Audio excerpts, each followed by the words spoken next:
जहिते दोसरा गाँव रे कफन लकड़ियों के कहरा ले लिया इंतजाम रे जैसे सुन लिया जनुआ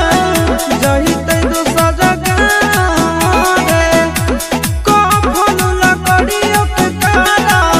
ले लिया इंतजाम रे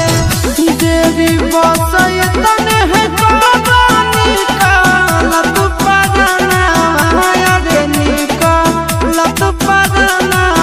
रे मोरा बहुता जाने के जगह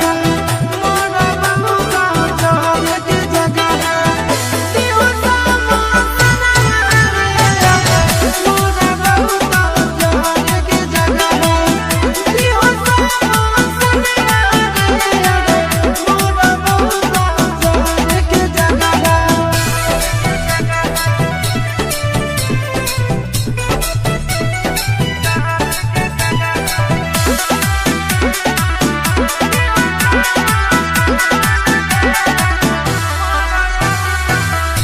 जनुए के चलाती जा हम छोड़ी दे वही रे माई बाप भाई सबसे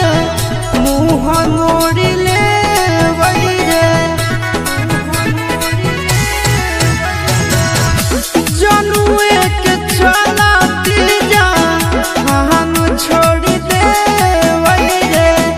माई बाप भाई सबसे मुँह मोड़ी ले वही रे चिंटू राजा